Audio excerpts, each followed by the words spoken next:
அவர் இவ்வளோ நாள் சூப்பர் ஸ்டாராக இருந்தார். திடீர்னு எல்லாத்தையும் உதறிட்டு வராரு அரசியலுக்கு. அதே ஓட்டத்தோடு இப்போ 25% வாங்குவார்னு கண்டிப்பாக நான் சொல்கிறேன். அந்த என்டிஏ கூட்டணிக்கு விஜய் ரொம்ப சேதாரம் பண்ணியிருந்தாருன்னா, விஜய் சாரை பற்றி 2 கழகங்களும் அண்டர் எஸ்டிமேட் பண்ணியிருந்தீங்கன்னா ரொம்ப வருத்தப்படுவீங்க.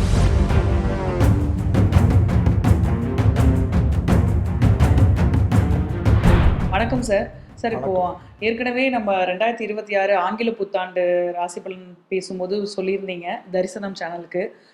விஜய் சார் மார்ச்சுக்குள்ள நல்ல முடிவு எடுத்தாரு, அதாவது கூட்டணி அந்த மாதிரி போனாருன்னா கண்டிப்பா அவர் தான் தமிழ்நாட்டை ஆழ்வார்னு சொல்லியிருந்தீங்க. ஆனா அவரோட டிசிஷன் கரெக்டா போகல, மக்களை டிசிஷன் அத்தாரிட்டி கரெக்டா எடுக்கல அப்படின்னா மக்கள் அவரை டிசைட் பண்ணாலும் அவர் வரமாட்டாரு, ஆள போறவங்களுக்கு தான் அது வாய்ப்பு அதிகமா இருக்கும்னு சொல்லியிருந்தீங்க.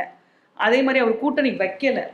இப்போ டோட்டலா யாருமே எதுவுமே கெஸ் பண்ண முடியாத அளவுக்கு கணிப்பு போயிட்டு இருக்கு.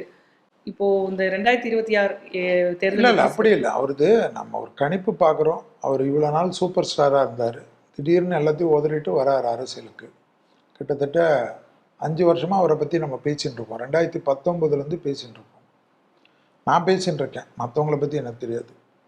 அவர் பார்லிமெண்ட்ரி எலெக்ஷனுக்கு வரமாட்டார், இது போல் நம்மளுடைய சட்டசபைக்கு தான் வருவாருன்னு நம்ம சொல்லியிருந்தோம். அவர் இப்போ சட்டசபைக்கு வரைச்ச ஒரு பெரிய கூட்டணி அவர் எதிர்பார்த்தார், காங்கிரஸ் விடுதலை சிறுத்தைகள்லாம். அது கடைசியில் மிஸ்மேட்ச் ஆச்சு.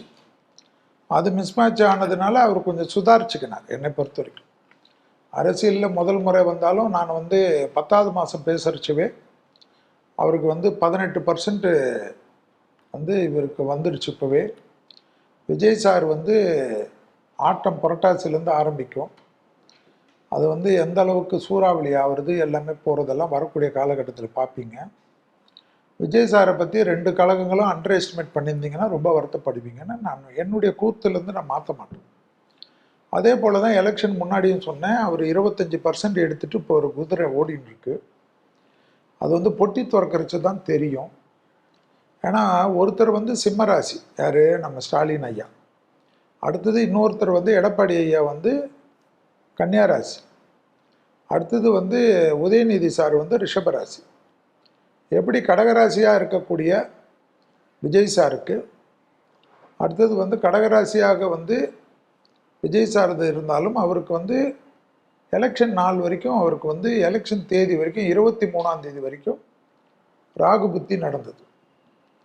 அந்த 23ஆம் தேதிக்கு அப்புறம் குரு புத்தி வந்தது. இந்த ராகு புத்தி அஷ்டமத்தில் இருக்கக்கூடிய ராகு புத்தி அது அவருக்கு எலெக்ஷன் வரைக்கும் பெருசாக பண்ணிடுச்சு. இப்போ பொட்டி திறக்கிறச்சா அது அதே ஓட்டத்தோடு ஓடுமான்றது நம்ம பார்க்கணும். அதே ஓட்டத்தோடு இப்போ 25% வாங்குவார்னு கண்டிப்பாக நான் சொல்கிறேன்.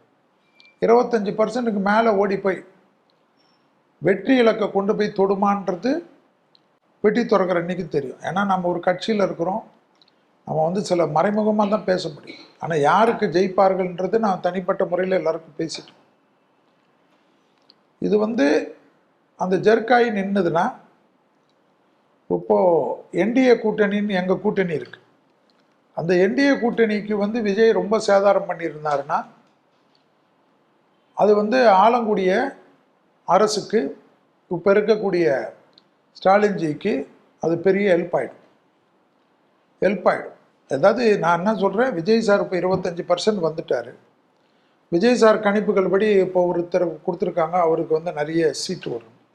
அதே போல் வெற்றியை நோக்கி அவருடைய குதிரை ஓடி அந்த கிட்டத்தட்ட இப்போ சிலர்லாம் சொல்லியிருக்காங்க இவ்வளோ சதவீதம் அவ்வளோ சதவீதம். அது எனக்கு தெரியாது. என் கணிப்பு 25% தாண்டி ஓடுதுன்னு தான் இருக்குது. அந்த வெற்றிக்கு தேவையான சதவீதத்தை அவர் எடுத்துட்டார்னா அவர் தான் கிங் ஆகிட போகிறார். அது எடுக்காத பட்சத்தில், ஏன்னா கிரகம் தேர்தல் தேதிக்கு பிறகு வேற ஒரு புத்தி மாறுவதனால் அந்த கிரகம் அதே ஓட்டத்தை கொடுக்குமான்னு தெரியாது.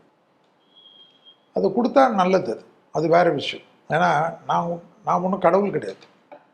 ஸோ என்னுடைய கணிப்புகள் ஏதோ பேசுறது தான். நம்ம இப்போ அதில் இல்லைன்னா 3 பேருக்கும் பிரித்து கூட கொடுக்கலாம். அது மாதிரி கொடுத்தா அது எலெக்ஷனுக்கு அப்புறம் போஸ்ட்மார்ட்டம் பண்ணிக்க வேண்டியதுதான். யார் கூட்டணி வைப்பார்கள், யார் கூட்டணி வைக்க மாட்டார்கள்லாம் அது அப்போ வரும். ஏன்னா இதில் ஒரு சீட்டும் பேசப்படக்கூடிய சீட்டு. டஃப்பான எலெக்ஷன் இது. இந்த மாதிரி ஒரு எலெக்ஷன் தமிழ்நாடு ஹிஸ்ட்ரியில் பார்த்ததில்லை.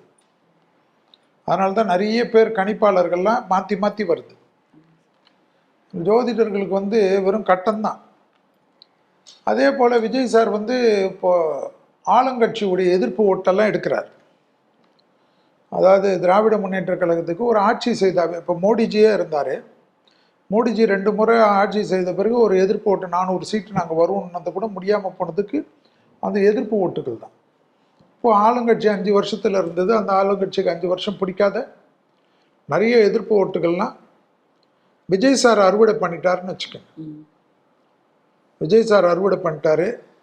வேற அந்த அறுவடை பண்ணது ஓரளவுக்கு பண்ணியிருக்காரு. அதுக்கு மேலே பண்ணாமல் இருக்காருன்னா என்டிஏக்கு எங்களுக்கு எதிர்பார்த்த எல்லா ஓட்டும் விழுந்ததுன்னா அப்போது இவர்கள் 2 பேரையும் கடந்து என்டிஏ ஜெயிக்கும். அப்போ எடப்பாடி சார் முதலமைச்சர் ஆவறதுக்கு அது ஒரு வாய்ப்பை கொடுக்கும்.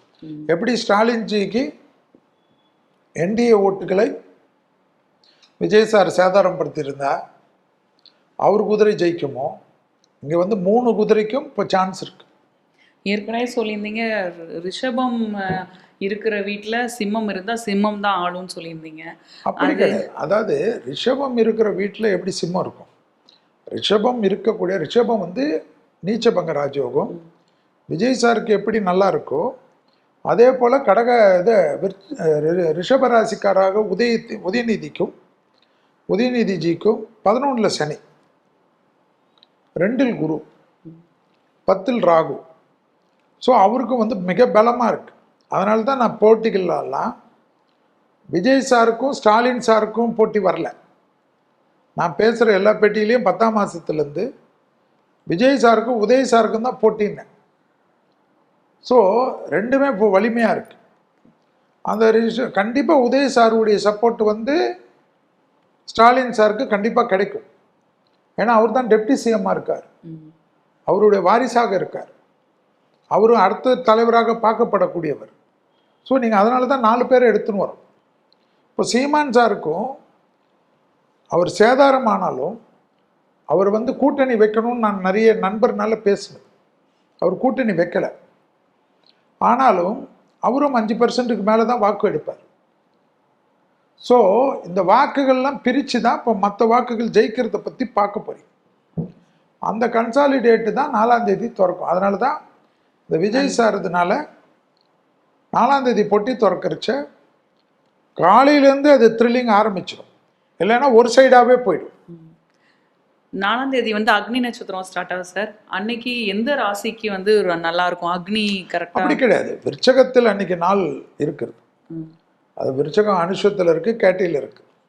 சந்திரன் நீச்சமாய் நிற்கிது. அப்போ சந்திரன் நீச்சமாய் இருக்குதுன்னா கடகராசினா சந்திரன் ஆட்சி. சந்திரனே அங்கே நீச்சமாய் நிற்கிறத கொஞ்சம் பார்க்கணும். அதெல்லாம் நம்ம பார்த்துக்கணும். ஸோ அந்த சமயத்தில் எடப்பாடி ஐயாக்கும் வந்து அது 3ஆம் இடத்து ராசி. அப்போது ரிஷபமாக இருக்கக்கூடிய உதயநிதி சாருக்கு அது 7வது ராசி. சிம்ம ராசியாக இருக்கக்கூடிய ஸ்டாலின்ஜிக்கு இது 4வது ராசி. ஸோ இது வந்து எப்படியாக இருந்தாலும் அந்த சந்திரன் வந்து அன்னைக்கு நீச்சம். அவன் வந்து முழு மெஜாரிட்டி கொடுத்தா ஒரேடியாக கொடுத்துருவான், இல்லைன்னா இழுபறியாக பண்ணுவான். ஸோ இதுதான் நடக்க போகுது. ஸோ இதை வந்து நான் என்ன கேட்குறேன், எனக்குன்னு சில கட்டுப்பாடுகள் உண்டு. நான் வெறும் ஜோதிடனாக இருந்தால் போட்டு பொழந்துட்டு போயின்னே இருக்கலாம். நான் அது முதல்ல சொல்லிட்டேன். ஆனால் உங்களதெல்லாம் நிகழ்ச்சியில் ஏற்கனவே சொல்லிட்டேன். எப்பொழுதும் ஒரு வருஷமாக பேசிகிட்டு இருக்கோம். ஸோ 4ஆம் தேதி பொட்டி திறக்கிறச்ச விஜய் குதிரை ஜெயிக்க போகிறதா? உங்களை போல தான் நானும் அவளுடன் பார்த்து கொண்டிருக்கேன். ஆனால் விஜய் சார் வந்து என்னை பொறுத்த வரைக்கும் 25% ஓட்டுக்கு மேல் வாங்குவார்ன்றதில் நான் கிளீனாக இருக்கேன். ஆனால் அதில் தான் நான் முதல்லேருந்து நான் சொல்லிட்டு இருக்குது. அந்த ஓட்டினுடைய வேகம் அது இன்னும் அதிகரித்து போனால் அவருடைய அந்த இப்போ சூரியன் இருக்கிற 10ஆம் இடத்தில் இருக்கக்கூடிய இது வந்து அவருக்கு பெரிய வெற்றிகளை கொடுத்தால் அது யாரும் மலைப்பாகிறதுக்கு இல்லை. அவர் ஸ்பாய்லராக இருந்தால் ஒருத்தருக்கு சேதாரம் கொடுப்பார், ஒருத்தருக்கு வெற்றி கொடுப்பார். இல்லைன்னா 2 பேருக்கும் சேதாரம் கொடுத்து பிரித்து கொடுப்பார். ஸோ எப்படி என்றாலும் தமிழ்நாடு 4ஆம் தேதி வந்து ஒரு த்ரில்லிங் படம் பார்க்கின்ற போல் இருக்கும். ஆனால் முதல்ல ஆரம்பத்திலே அது தெரிய வந்துடும். நன்றி.